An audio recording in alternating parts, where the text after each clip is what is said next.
आज की वीडियो में हम बात करने वाले हैं एक ऐसे थ्रेट के बारे में जो मिसाइल या बॉम्ब से भी ज्यादा डेंजरस हो सकता है। ईरान इजराइल वॉर के बीच एक नया एंगल सामने आया है कि ईरान दुनिया के इंटरनेट सिस्टम को टारगेट कर सकता है।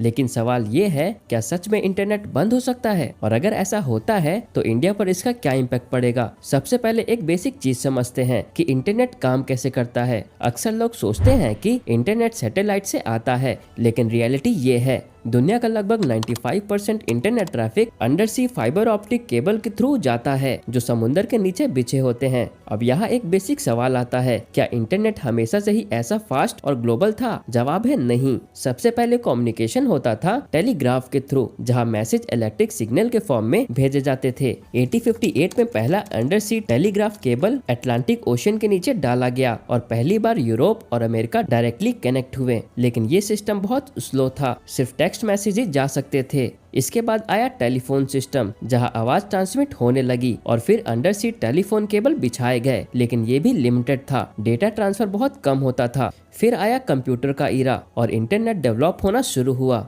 शुरू में डायल अप कनेक्शन होते थे, जहां इंटरनेट चलाने के लिए फोन लाइन यूज होती थी। स्पीड बहुत स्लो थी, एक फोटो लोड होने में भी कुछ मिनट लग जाते थे। फिर आया सबसे बड़ा चेंज, फाइबर ऑप्टिक्स केबल, जिसमें लाइट के थ्रू डेटा ट्रांसमिट होता है, और यही केबल्स आज समुद्र के नीचे बिछे हुए हैं, जो पूरी दुनिया को कनेक्ट करती है। आज दुनिया का लगभग 95% इंटरनेट ट्रैफिक इसी नेटवर्क से फ्लो होता है। मतलब इंटरनेट हवा में नहीं चलता, बल्कि एक फिजिकल नेटवर्क है, जिसे अगर डैमेज किया जाए तो पूरी दुनिया का सिस्टम डिस्टर्ब हो सकता है। अब यहाँ पर एक बहुत इंपॉर्टेंट पॉइंट आता है, Middle East region, specially Red Sea और स्टेट ऑफ हॉर्मुज एरिया सिर्फ ऑयल और गैस का चोक पॉइंट नहीं है, बल्कि ये एक डिजिटल चोक पॉइंट भी है, जहाँ से यूरोप, एशिया और अफ्रीका के बीच इंटरनेट पास होती है। अब समझते हैं डेंजर क्या है। अगर रीजन में कॉन्फ्लिक्ट बढ़ता है तो अंडर सी केबल डैमेज हो सकता है, और अगर ऐसा होता है तो global internet connectivity directly impact हो सकती है। अगर आपको लगता है कि ये सिर्फ थ्योरी है, तो हिस्ट्री में ऐसे इंसिडेंट पहले भी हो चुके हैं।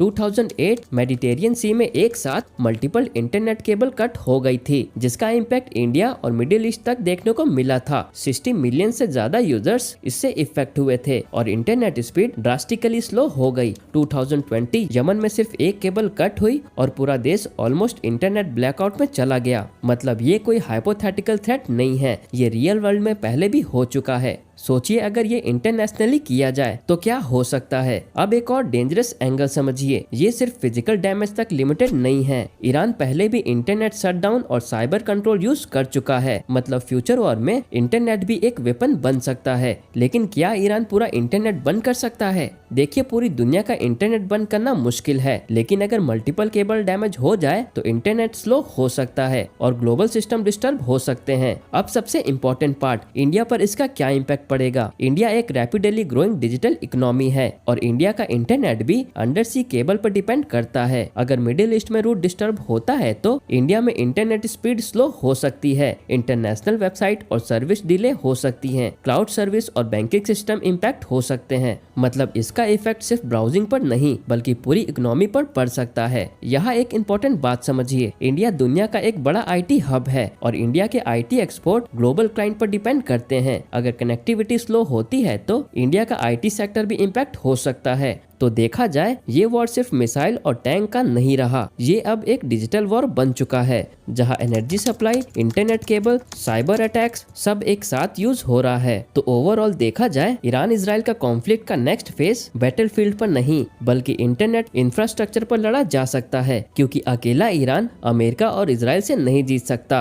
और वो अमेरिका पे दबाव बढ़ाने के लिए अंडर सी केबल को नुकसान पहुंचा सकता है। अब सवाल ये है, क्या दुनिया इस नए डिजिटल वॉर के लिए रेडी है, या हम एक नए ग्लोबल क्राइसिस की तरफ बढ़ रहे हैं? आपको क्या लगता है, क्या इंटरनेट फ्यूचर का नेक्स्ट बैटलफील्ड बन सकता है? कमेंट में हमें जरूर बताएं, और प्लीज हमारे चैनल को सब्सक्राइब करें।